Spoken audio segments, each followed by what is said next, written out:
Interviews with business owners and veteran executives who share their wisdom and expertise to help you de-stress, free up time, and make more money. Profits of IT.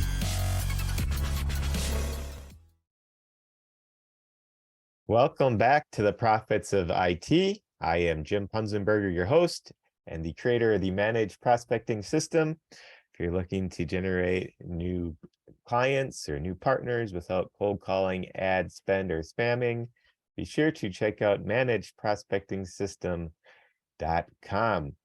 It's a wonderful Tuesday here, and I'm super excited to have Adam with me. And Adam is the ConnectWise boss. I guess Adam is the man when it comes to ConnectWise and making your ConnectWise do wonderful things. So Adam, why don't you take a quick moment and introduce yourself and tell us a little bit more about your company.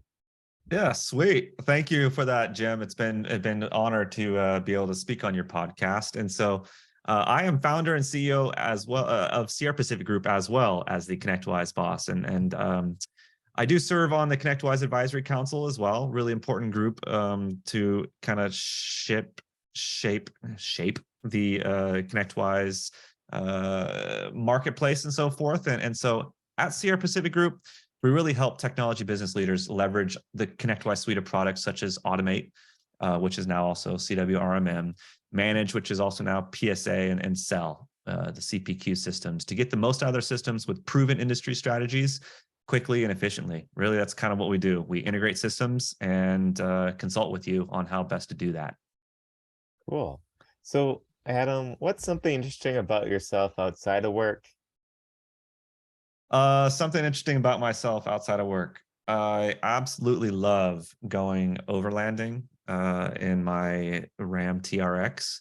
So driving down to Baja. I live in California, so I do a lot of stuff outdoors, hiking, backpacking. But I think I'm an adrenaline junkie too. So I love going really fast and flying down Baja, and my TRX is it's just amazing. I bet. So that's it's got the supercharged Hemi in it, doesn't it? It does. It's a very big engine. It just guzzles the gas. It's fun. Pedal down, guzzling the gas, but maximum fun. Yes, for sure. Cool. And so okay, moving back to business now, I guess the question is, what do you contribute your success to, or what's some of the keys to your success, or what might be a superpower that you have in business, and how can others learn from that to be more successful themselves? For sure. I think there's a couple aspects to this, and that's a big question to ask, right? I think that my Definitely it is. superpower or my leadership ability, I think, is kind of my superpower. But I think it comes down to me being a CEO of an organization. Establishing a proper culture and vision for the organization will take you a long way. And I think that I've done that pretty well. There's been a couple of books, and this is a podcast and could be a little educational, is Cameron Herold's Vivid Vision. Was kind of one aspect that really helped me as a CEO grow, and creating that 3-year plan, right? It's really super important to establish that vision and the culture, where you see your company going in 3 years. What do you want out of it? Not just financial, right? It's what do you want the culture to be like? How do you want you to be viewed? Do you want to be viewed as a really business, like very structured, or do you want to have like some fun with it as you go? Uh-huh. And obviously I've found the middle ground between those two, right? And I just really enjoy it. I think I can contribute my success to kind of creating that vision and having that culture and leading my team. So culture has been one of your keys to success. Any tips on how one can grow a culture or improve in the area of culture and being a leader? For sure. It comes down to a couple simple principles. We are an entrepreneur operating system shop, so EOS. I'm sure that's been something that's on your show, and Mhm. so it's come down with the foundation principles around that, right? So we've morphed a little bit into what we call Pinnacle, and that's kind of a similar to EOS.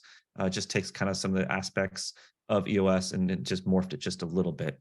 So it's creating an operating system around how we solve problems, identify problems.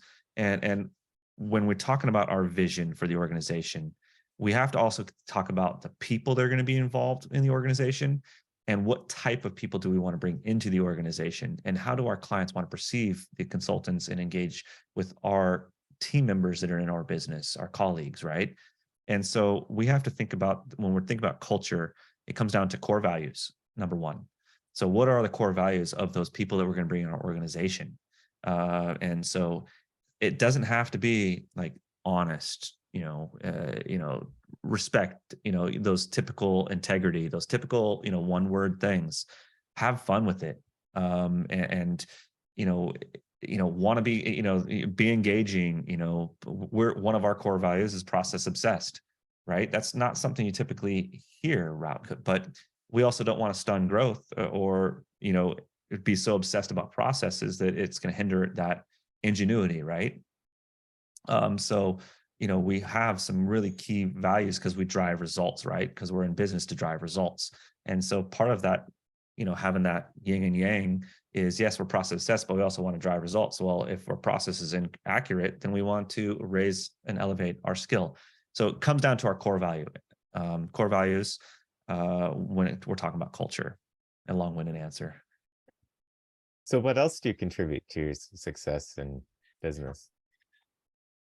Establishing a really core team um, is really, really critical. I think that probably when we're talking, I'm kind of thinking about, well, what was the big pivotal moment in my business? I grew my consulting practice from 3 people Uh-huh. to now we're over 40 consultants. And so we got a big team and we're going to be over 50 here in the next quarter or so. And we're growing pretty fast. And I think that the mindset, what I call Dean Jackson's the moo method. I'm gonna walk your listeners or viewers through is think about this. Um, think about, what if you decided to take half a week off? Let's say 20 hours a week. What things would you make sure you do in those 20 hours for an extended period of time, right?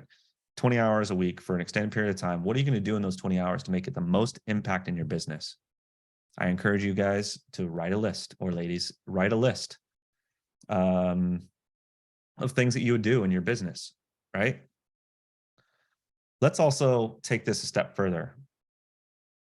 Let's pretend something happened to you, like it happened to me. And if you're only able to work 2 hours a week in the business, what would you do in that 2 hours in the business?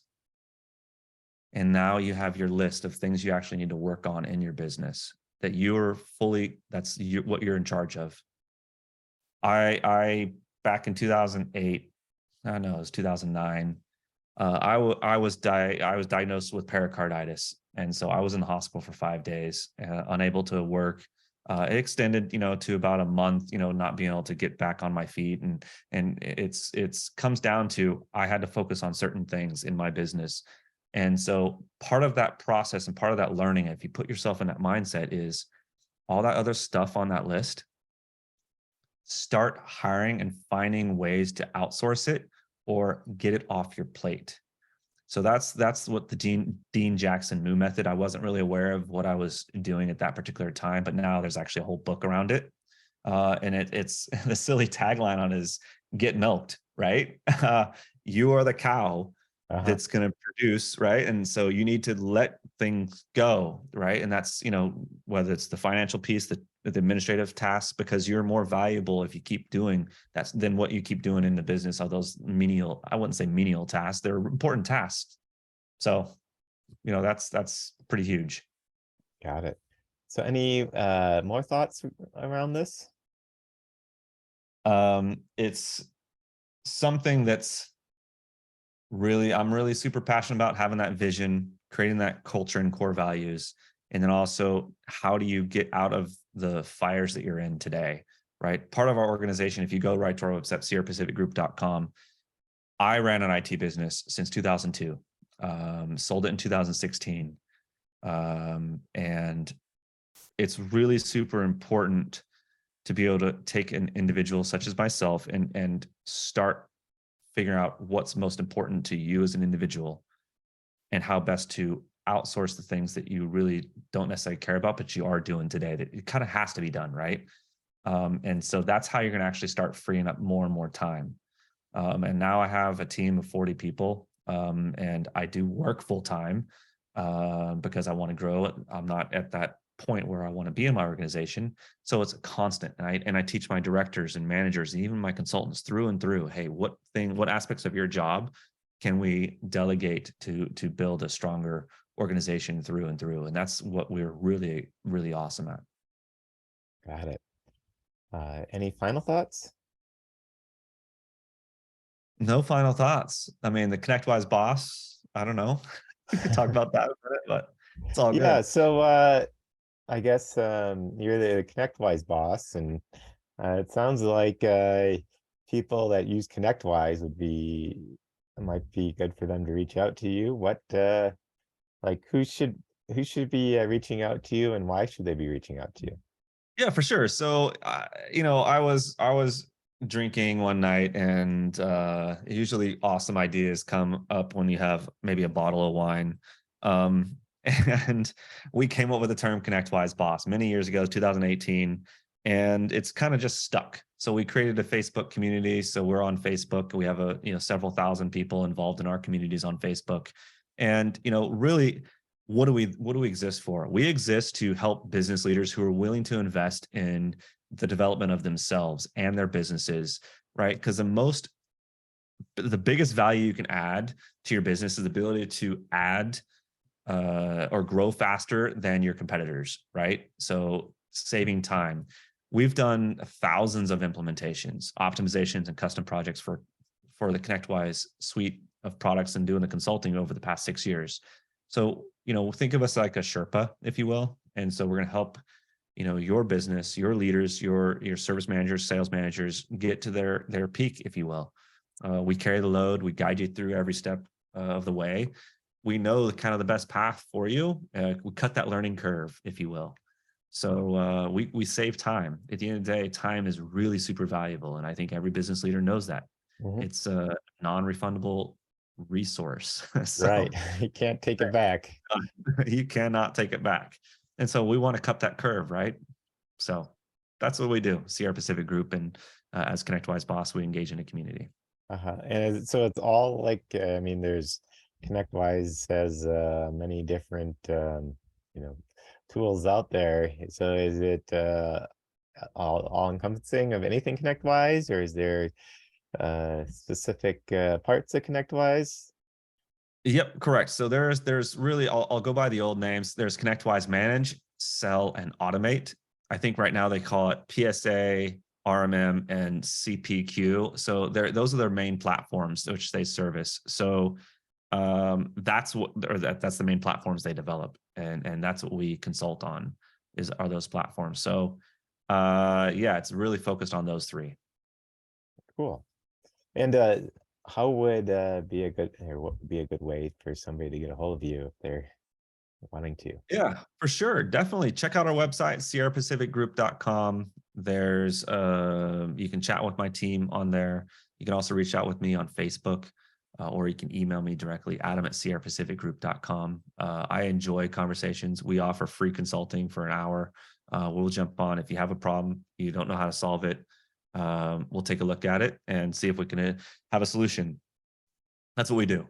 So we love helping technology business leaders, get the most out of their business and their systems, to create, a better life for themselves. Because at the end of the day, you know, what caused me to go in that hospital and what caused me to have that pericarditis was me being so stressed out, me being so worried about things, putting out those fires constantly. that, I had to do something different. And that's kind of what thrust me into, starting to do this coaching and selling my business, so that I can actually teach and educate my passions. And that's what I exist for. Well, cool. Well, thank you for your time here today. It's been great chatting with you. Awesome. It's been a pleasure, Jim. Thank you. And until next time on the Profits of IT, I am Jim Punzenberger, your host and the creator of the Managed Prospecting System. If you're looking to generate new clients or new partners, be sure to check out managedprospectingsystem.com. Thank you for tuning in to the Profits of IT. Please smash that like button, subscribe, and share.